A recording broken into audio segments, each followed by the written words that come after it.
Chennai Silks. இரண்டாவது தேசிய ஜனநாயக கூட்டணியுடைய தேர்தல் பிரச்சார கூட்டம் நடைபெற்றுக் கொண்டிருக்கிறது. நம்முடைய எதிர் தரப்பில் இருக்கின்ற திராவிட முன்னேற்ற கழக தலைமையில் அமைக்கப்பட்ட கூட்டணி இதுவரை பிரச்சாரத்தை மேற்கொள்ளவில்லை. ஆனால் தேசிய ஜனநாயக கூட்டணியில் அங்கம் வைக்கின்ற கட்சிகள் தான் முதலாக தேர்தல் பிரச்சாரத்தை துவக்கி வெற்றிகரமாக நடைபெற்றுக் கொண்டிருக்கிறது. இன்றைக்கு தமிழகம் மட்டுமல்ல, இந்திய திருநாடே தமிழகத்தை நோக்கி பார்த்துக் கொண்டிருக்கிறது. தமிழகத்தை யார் ஆள வேண்டும், யார் ஆளக்கூடாது என்பதற்கு நடைபெறுகின்ற சட்டமன்ற பொதுத் தேர்தல் விரைவிலே வர இருக்கின்றன. ஆக மக்கள் ஒரு ஆட்சி அகற்றப்பட வேண்டும், அதற்காக அமைத்த கூட்டணி தான் தேசிய ஜனநாயக கூட்டணி. எங்கள் கூட்டணியிலே மக்கள் செல்வாக்குள்ள கட்சிகள் எல்லாம் இணைந்திருக்கின்றன. தேர்தல் நேரத்திலே ஒன்றாக இணைந்து அனைத்து 234 தொகுதிகளும் தேனீக்களை போல எறும்பை போல சுறுசுறுப்பாக செயல்பட்டு தேசிய ஜனநாயக கூட்டணியின் சார்பாக அறிவிக்கப்படுகின்ற வேட்பாளர்களை வெற்றி பெற செய்வதற்கு நாம் அத்தனை பேரும் உழைக்க வேண்டும்.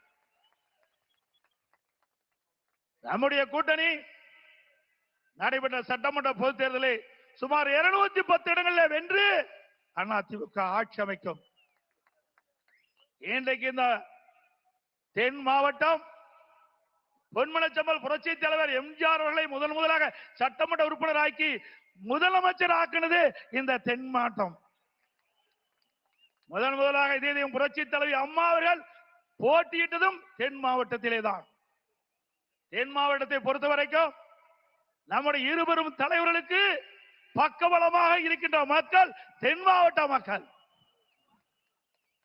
ஆகவே தென் மாவட்டத்தை பொறுத்த வரைக்கும் இன்றைக்கு தேசிய ஜனநாயக கூட்டணி பலம் பொருந்திய கூட்டணியாக அமைந்திருக்கு என்பதை இந்த நேரத்திலே தெரிவிக்க விரும்புகின்றேன்.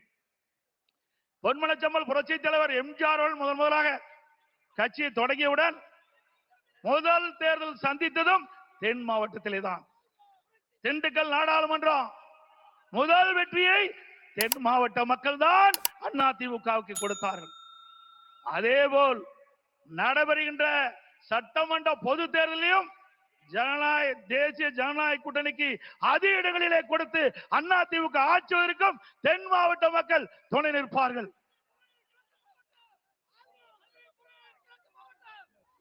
அனைத்து இந்திய அண்ணா திராவிட முன்னேற்ற கழகத்தை பொறுத்த வரைக்கும் ஜாதிக்கும் மதத்திற்கும் அப்பாற்பட்ட கட்சி.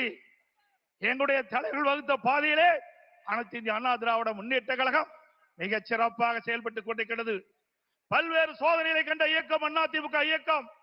தமிழகத்தில் 31 ஆண்டு காலம் ஆட்சி புரிந்த இயக்கம் அதிமுக இயக்கம். பொன்விழா கண்ட கட்சி அதிமுக கட்சி. இன்றைக்கு தமிழ்நாடு இந்த அளவுக்கு வளர்ந்திருக்கு என்று சொன்னால் அது எங்களுடைய தலைவர்கள் ஆட்சி காலத்திலே தமிழ்நாட்டிற்கு பல்வேறு திட்டங்களை கொண்டு வந்து அதனால் இன்றைக்கு தமிழகம் ஏற்றம் பெற்றுகின்றது. பாரத பிரதமர் அவர்கள் நாட்டினுடைய பாரத பிரதமராக பொறுப்பேற்றவுடன் இன்றைக்கு இந்திய நாடே வளர்ச்சி அடைந்திருக்கின்றது. உலக நாடுகள் திரும்பி பார்க்கின்ற அளவுக்கு இந்திய நாட்டுடைய வளர்ச்சியை பார்க்கப்படுகிறது. இந்திய நாட்டை கண்டு பொறாமைப்படுகின்ற அளவிற்கு உலக நாடுகள் இருக்கின்றன. அந்த அளவுக்கு வளர்ச்சியை கொடுத்திருக்கின்றார்.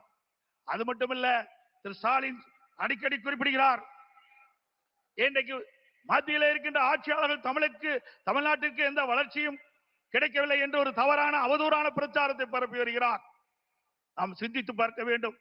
இன்றைக்கு மேடைக்கு வருவதற்கு முன்பு நம்முடைய பாரத பிரதமர் மாண்புமிகு நரேந்திர மோடி அவர்கள் 4400 கோடியை வளர்ச்சி திட்டங்களுக்காக கொடுத்து விட்டு தான் இங்கே வந்து அமர்ந்திருக்கின்றார். ஒவ்வொரு முறையும் தமிழ்நாட்டுக்கு வருகின்ற பொழுது ஆயிரக்கணக்கான கோடியை ஒதுக்கி தமிழ்நாடுடைய வளர்ச்சிக்காக அவர் பாடுபட்டுக் கொண்டிருக்கின்றார். வேண்டுமென்ற திட்டமிட்டு அரசியல் காழ்ப்புணர்ச்சியின் காரணமாக இன்றைக்கு மத்திய அரசை திட்டமிட்டு அவதூறு பிரச்சாரத்தை பரப்பி வருகிறார்கள். திரு ஸ்டாலின் அவர்களை 15 ஆண்டு காலம் மத்தியில் ஆட்சி அதிகாரத்தில் இருந்தீர்கள். தமிழகத்திற்கு எந்த நிதியை கொடுத்தீர்கள்? என்ன திட்டத்தை கொண்டு வந்தீர்கள்? அதனால் தமிழக மக்கள் எந்த ஏற்றம் பெற்றார்கள் என்று உங்களால் சொல்ல முடியுமா? குடும்பத்தில் இருக்கின்ற உறுப்பினர்கள் மத்தியிலே அமைச்சராக வந்தார்கள், அதிகாரத்திற்கு வந்தார்கள், கொள்ளையடித்தார்கள். அதுதான் உங்களுடைய கட்சியினுடைய நிலைப்பாடாக இருந்தது. அங்கே கொடி பறக்கின்றது. எதனால் பறக்கின்றது? காற்றிலே பறக்கின்றது. காற்றுக்கு கண்ணுக்கு தெரிகிறதா? தெரியாது. அந்த காற்றில் கூட ஊழல் செய்கின்ற ஒரே கட்சி திமுக கட்சி. 2G ஸ்பெக்ட்ரம் ஊழல் 1,74,000 கோடி ஊழல் செய்த கட்சி திராவிட முன்னேற்ற கழக கட்சி. மத்தியிலே அமைச்சர் கிடைத்தாலும் அதையும் அங்கேயும் ஊழல் செய்த ஒரே கட்சி திராவிட முன்னேற்ற கழக கட்சி. இன்றைக்கு விஞ்ஞான முறைப்படி ஊழல் செய்கின்ற கட்சி என்று சொன்னால் அது திராவிட முன்னேற்ற கழகம். இன்றைக்கு சர்க்காரிய கமிஷன் தெளிவுபடுத்தது. அதில் கொடுக்க அறிக்கையிலே பார்க்கின்ற பொழுது விஞ்ஞான முறைப்படி ஊழல் செய்கின்ற அரசு திராவிட முன்னேற்ற கழக அரசு. இந்தியாவிலே எத்தனையோ மாநிலம் இருக்கின்றன. ஊழலுக்காக கலைக்கப்பட்ட ஒரே அரசாங்கம் திமுக அரசாங்கம். அப்படி ஊழல் நிறைந்த கட்சி, ஊழல் நிறைந்த அரசாங்கம், அந்த அரசாங்கத்தை தான் நாம் அகற்றப்பட வேண்டும் என்று நாம் ஒவ்வொருவரும் இன்றைக்கு செயல்பட்டுக் கொண்டிருக்கின்றோம். இன்றைக்கு ஸ்டாலின் குறிப்பிடுகிறார், அனைத்து இந்திய அண்ணா திராவிட முன்னேற்ற கழக ஆட்சியிலே எந்த திட்டத்தையும் தமிழ்நாட்டு மக்களுக்கு வழங்கவில்லை என்று இந்த தென் மாவட்டத்திலே பல்வேறு திட்டங்களை நாங்கள் கொடுத்திருக்கின்றோம். பாரத பிரதமரிடத்திலே கோரிக்கை வைத்தோம். ஒரே நேரத்தில் ஒரே ஆண்டில் 11 அரசு மருத்துவக் கல்லூரி மருத்துவமனையை மத்திய அரசு மூலமாக பெற்றோம். திராவிட முன்னேற்ற கழக ஆட்சிக்கு வந்து ஒரு அரசு மருத்துவக் கல்லூரி மருத்துவமனை பெற முடியவில்லை. அது மட்டுமல்ல, இன்றைக்கு மத்திய அரசாங்கம் வந்த பிறகு இன்றைக்கு பாம்பன் ரயில்வே பாலம் அற்புதமாக கட்டி கொடுத்திருக்கின்றார்கள். அதோடு அனைத்து இந்திய அண்ணா திராவிட முன்னேற்ற கழக ஆட்சி இன்றைக்கு மாண்புமிகு அம்மா இருக்கின்ற பொழுது தென் மாவட்ட மக்களுக்கு பயன்படுகின்ற விதமாக எய்ம்ஸ் மருத்துவமனை வேண்டும் என்று கேட்டார்கள். உடனடியாக மத்திய அரசு கொடுத்து அந்த பணி நடந்து கொண்டிருக்கிறது. அதையும் முடக்க பார்த்த அரசாங்கம் தான் திராவிட முன்னேற்ற கழக அரசாங்கம். இன்றைக்கு அனைத்து இந்திய அண்ணா திராவிட முன்னேற்ற கழக பல்வேறு திட்டங்களை நாங்கள் நிறைவேற்றி தந்திருக்கிறோம். தத்தநேரி முதல் ஆரப்பாளையம் வரை பேருந்து நிலையம் வரை புரட்சி தலைவர் அம்மா பாலம், மதுரை கோரிப்பாளையம் பெரிய பாலத்திற்கு இடையாக புதிய பாலம், அதற்கு புரட்சி தலைவர் எம்ஜிஆர் பாலம், அரசு ராஜாஜி மருத்துவமனை ரூபாய் 250 கோடி ரூபாயிலே அதை தரம் உயர்த்திருக்கிறோம். மதுரை காமராஜர் பல்கலைக்கழகம் 50 கோடியிலே உயர்மட்ட பாலம், ஸ்மார்ட் சிட்டி திட்டங்கள் மத்திய மாநில அரசு சுமார் 1100 கோடி ஒதுக்கப்பட்டிருக்கிறது. மதுரை மக்கள் நீண்ட காலமாக பாதுகாக்கப்பட்டது குடிநீர் வழங்க வேண்டும் என்று கோரிக்கை வைத்தார்கள். அந்த கோரிக்கையை ஏற்று அனைத்து இந்திய அண்ணா திராவிட முன்னேற்ற கழக அரசு இருக்கின்ற பொழுது சுமார் 1296 கோடி நிதி ஒதுக்கீடு செய்யப்பட்டு இன்றைக்கு லோயர் கேம்ப் அங்கே இருந்து குழாய் மூலமாக தண்ணீரை கொண்டு வந்து நம்முடைய மதுரை மாநகர மக்களுக்கு தங்கு இல்லாமல் நீரை வழங்குவதற்கு அடிக்கல் நாட்டப்பட்டு அந்த திட்டத்தை துவக்கி வைத்த அரசாங்கம் அதிமுக அரசாங்கம். அதுபோல மதுரை மாநகருடைய போக்குவரத்தை குறைப்பதற்காக சுமார் 27 கிலோமீட்டர் சுற்றுச்சாலை அமைத்து கொடுத்ததும் அதிமுக அரசாங்கம். முடக்கு சாலை பறக்க பாலம் 50 கோடி.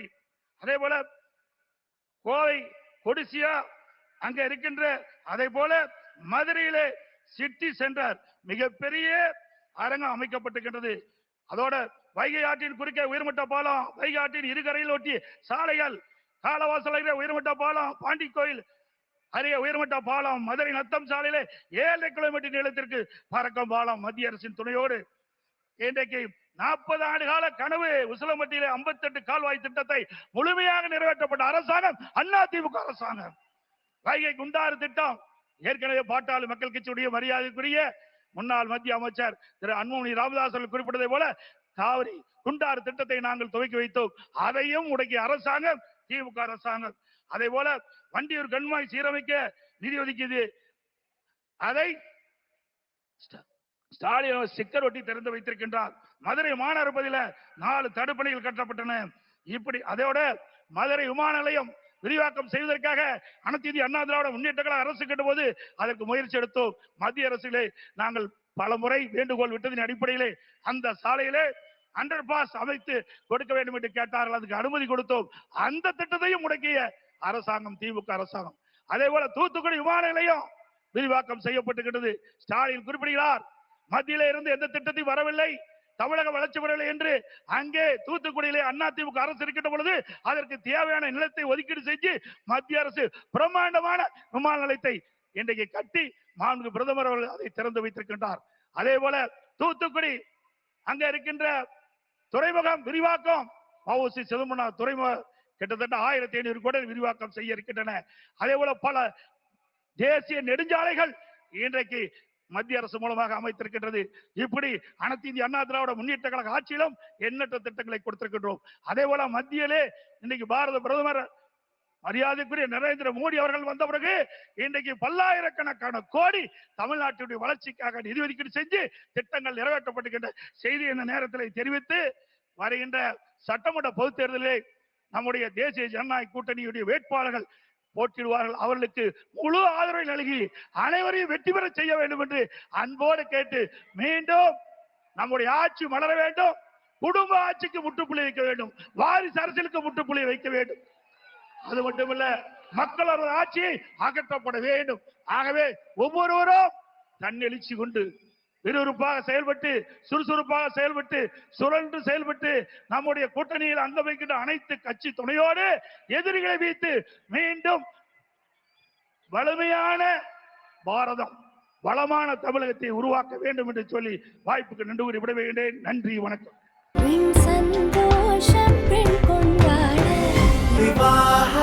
மணப்பெண்ணின் பிரத்யேகமான திருமணம் விவாஹா தி சென்னை சில்க்ஸ். மின்னம்பலம்.com தமிழின் முதல் மொபைல் பத்திரிகை.